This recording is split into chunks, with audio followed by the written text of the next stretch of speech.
This infrastructure bill is about two things. This is about putting money in the pockets of the American people who've had a rough go for the last 40 years, and this is about taking on China.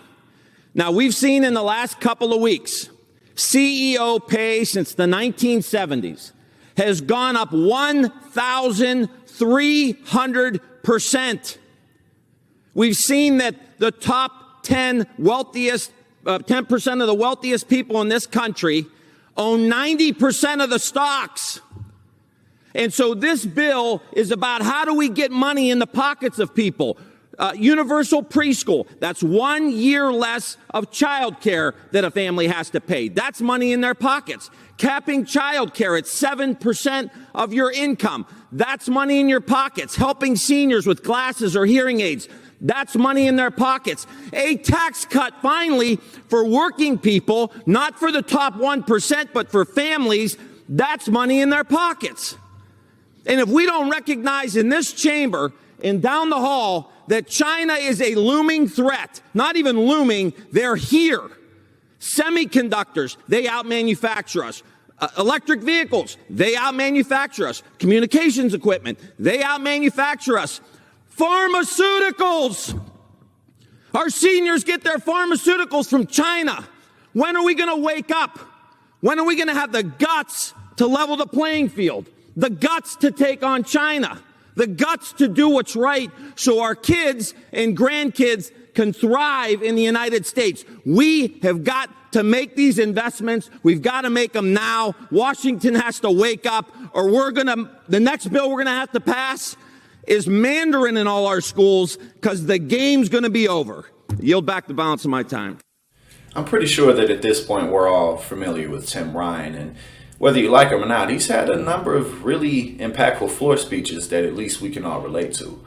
Hey, what's going on, everybody? I'm Jackson White, co-founder and chief of content at Politiscope, and thank you for yet again tuning in to TYT. Now, what Tim Ryan was getting at is how important it is for us to pass this infrastructure bill. I mean, look all around you. Pretty much no matter what city you live in, it's easy to identify that inequality is everywhere. Not just within the economy, but also just with the types of infrastructure that people have to live in. Whether that be the roads that they have to drive on, whether that be the bridges that they have to go over, whether that be if they live on the coast and they have to deal with hurricanes every single year. It's not fair for people to have to constantly restart and have to constantly figure out what they're going to do when the wildfires get worse every single year.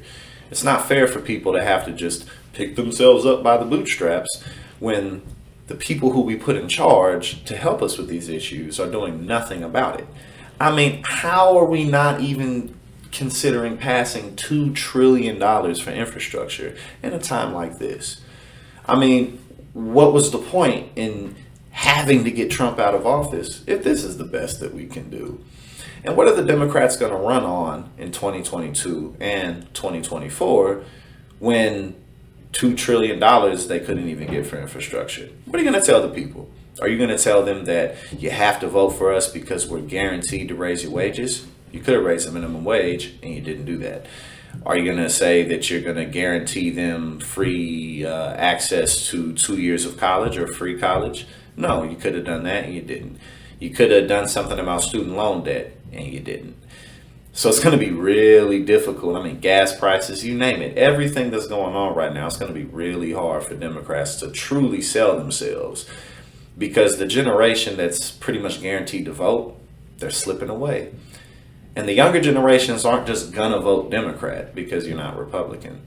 The Democratic Party has to do a better job at actually implementing impactful policy at every single every single corner, because if they don't, the turnout's just going to be low.